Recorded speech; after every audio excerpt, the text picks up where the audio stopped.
किया न मानैया रीत प्रीत के एही संसार में, किया न चाहैया दो दिल के मिलन प्रेम आ प्यार में। प्यार के केकरो इंतजार किया होय छे, प्यार के केकरो इंतजार किया होय छे। प्यार अपराध छे त प्यार किया होय छे, प्यार किया होय छे। म्यूजिक बाय डीजे गुड्डू राज। धरती गगन सूरज चांद कोना रहते, धरती गगन सूरज चांद कोना रहते।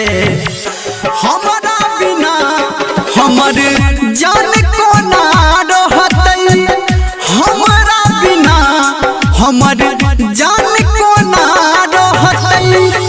बिरह के अग्नि में तान कोना सहते, बिरह के अग्नि में तान कोना सहते। हमारा बिना हमर जान कोना रहते, हमारा बिना हमर जान कोना रहते।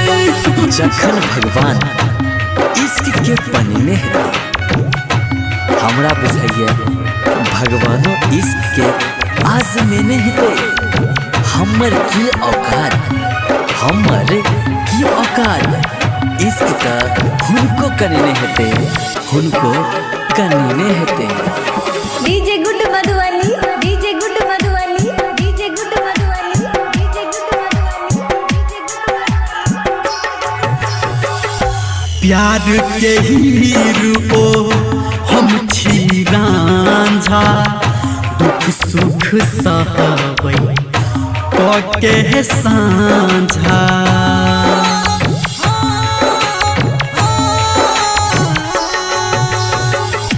प्यार के हीरो हम छी रांझा, दुख सुख सहबै के साँझा।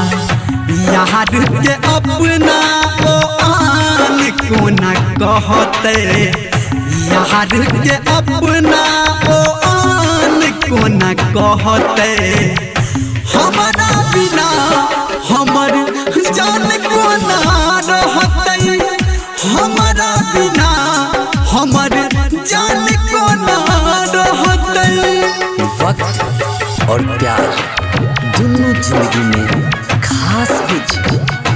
वक्त आ प्यार दोनों जिंदगी में खास हो छे। वक्त केकरो ने हो छे भाई साहब, आ प्यार सब बुते संभव नहीं हो छे, सब बुते संभव नहीं हो छे। DJ good Madhubani, DJ good Madhubani, DJ good Madhubani, DJ good Madhubani, दुनिया के रीत ई बड़का भारी, प्रेम के नाम पे पढ़ैया गारी।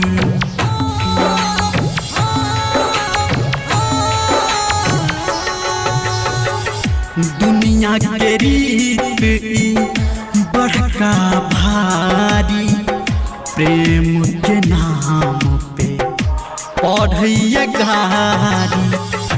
टुकड़ा करे जक आकान कोना कहते, टुकड़ा करे जक आकान कोना कहते। हमारा बिना हमर जान कोना रहते, हमारा बिना हमर जान कोना रहते। धरती गगन सूरज चांद कोना रहते, धरती गगन सूरज चांद कोना रहते। हमारा बिना हमर जान कोना रहते, हमारा बिना हमर जान कोना रहते। बिरह के अग्नि में तान कोना सहते, बिरह के अग्नि में तान कोना सहते। हमारा बिना हमर जान कोना रहते, हमर जान को ना रहतै। presented by Yasraj Record।